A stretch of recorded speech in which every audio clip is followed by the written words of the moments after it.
This is Valley News Live at 6. More than 100 catalytic converter thefts have been reported in Fargo and Moorhead within the last 2 months. And now a new Minnesota law is aiming to crack down on those thieves, making it illegal to sell or possess used converters. A man who says he recently had 4 converters stolen from his vehicles spoke with our crime and safety reporter Bailey Hurley today, as well as police who want North Dakota to follow suit.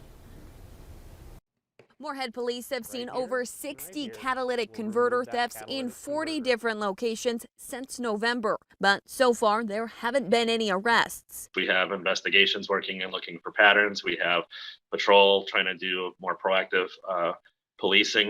You can't expect them to watch every property at 2 o'clock in the morning for thieves that can steal a $2,000, $3,000 part in 15 minutes. Odegaard became one of the latest victims on the North Dakota side when thieves were caught on camera stealing the converter off his Toyota Prius outside his South Fargo shop. And Odegaard says 3 more of his cars were hit too. The Prius itself was $2,800. Odegaard says he had this happen on another car last year that was parked at the back of his shop. And so we thought, well, the nicer vehicles that we have, we'll park them in the front of the shop, in front of the camera. Well, here we are again. A proposed Minnesota bill would make it so only licensed scrap dealers would be able to buy used catalytic converters and would need to provide proof that they own the parts. The bill would also make it illegal to possess used converters not attached to a car. If people are stealing these but unable to sell them, there's really no reason for them to invest their time into committing a crime. But so far, there's no such bill in North Dakota, something both Swenson and Odegaard say they hope changes soon. We have that concern as a border city. Is this going to make a difference for us? I think they need to be talking about it right now, regardless of what Minnesota does. Bailey Hurley, Valley News Live. Minnesota State Senator John Marty introduced a similar bill last year, but it didn't go anywhere. He says he thinks there will be strong bipartisan support this year. We solidly are on the road to recovery in the weather department. Today, again, showing signs that the worst may be behind us, for now anyway. Let's find out from Hutch what to expect on this Friday night. Hutch? Andrea, thank you so much. Hey, you know what? In Fargo, we spent the entire day above zero. In fact, the only place with an above zero low this morning, 3 above in Fargo. Look at this. We're on an island here. Everyone else about 10 to 20 below. Fergus Falls also 1 above for the day. High temperatures did reach the 20s to the west, and there's more where this comes from, but comes with some growing pains. Here is a sneak peek at what you need to know for the weekend ahead. First and foremost, Saturday looks delightful. 20s here. Snow develops in the southern counties into Sunday morning. Late Saturday into Sunday could create some slippery conditions. We're not expecting an overdose of snow, but a quick look at that snow forecast does show that isolated areas could see 1 to 3 inches. I'll have hour-by-hour details in your forecast on that snow, and we'll talk about the rest of your extended forecast for the weekend and beyond here in just a few minutes. Okay, thanks, Hutch. Formal charges have now been filed in a shooting that happened outside a strip club in Devil's Lake last weekend. Mauricio Calindres has been charged with attempted murder, aggravated assault, and reckless endangerment. Alex Sparra is listed as an accomplice in the case.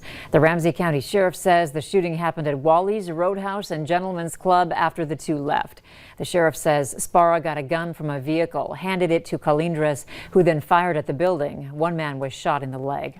A 19-year-old will only be spending a few days in jail for trying to derail a train last year. Skylar Goodman will spend 4 days in jail, followed by 3 years of supervised release. According to the U.S. Attorney's Office, Goodman placed a device on the track that usually used to get trains back onto the tracks. However, they can also cause a train to derail. The Attorney's Office says that railers are usually painted yellow so railroad workers can spot them. But the one discovered on the track was spray painted black. They aren't giving out a name, but police say they have identified the driver and the company of the truck involved in a hit-and-run crash. It happened before 4 yesterday on 15th Avenue South and South University Drive in Fargo. The driver hit a traffic signal and caused a lot of damage. One person is dead after police say they suffered a medical emergency behind the wheel. Police say the single car crash happened around noon today at 325 2nd Street Northwest in Valley City. There was minor damage to a building, but no one else was hurt. 2 people are behind bars tonight accused of driving away from police in a stolen vehicle. Early this afternoon, police learned that a minivan was taken along the 100 block of Minnesota Avenue. The van headed east at a high rate of speed on Highway 2, with authorities following. It eventually ran into a ditch near the intersection of Hubbard County 38 and 63rd Avenue. 3 people were arrested after 2 stolen snowmobiles and a trailer were found. Yesterday, Clay County authorities contacted Polk County about those items being stolen from the Glendon area. One snowmobile was found in Mahnomen County. The other snowmobile and the trailer were found at a home in McIntosh. Matthew Berman, Tim Donarski, and Wayne Turner were all arrested. The Fargo Police Department is warning you of a high-risk sex offender in the area. Daniel Fike Grinder is currently homeless. He was convicted in June 2007 of gross sexual imposition. His victims were girls under the age of 15. High-risk offenders are more likely to reoffend. In Moorhead, the public school system is providing its safety plan as high schoolers return to the in-person learning in a couple of weeks.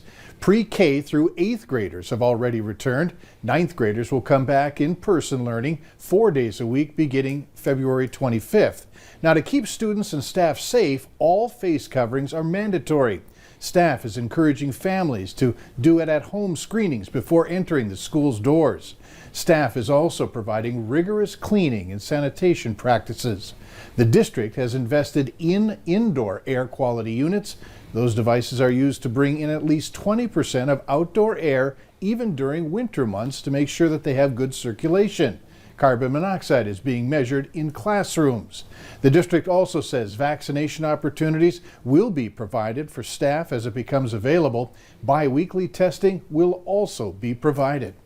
If your healthcare provider called to reschedule your COVID-19 vaccine appointment this week, you're not alone.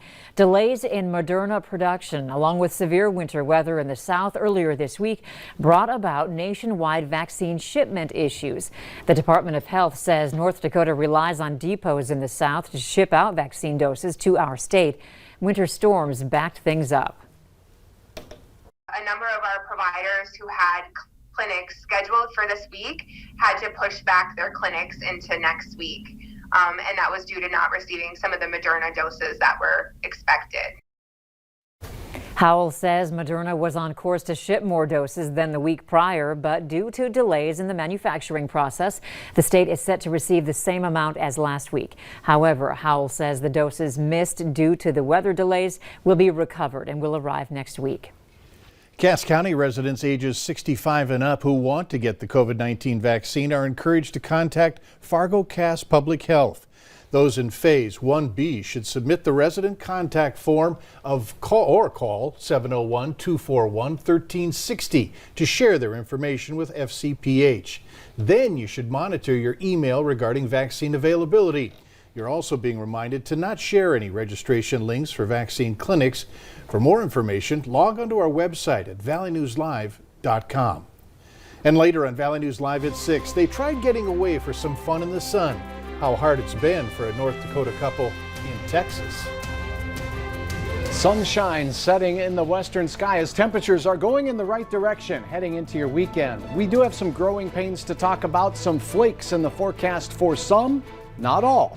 Details are coming up in Hour by Hour style next.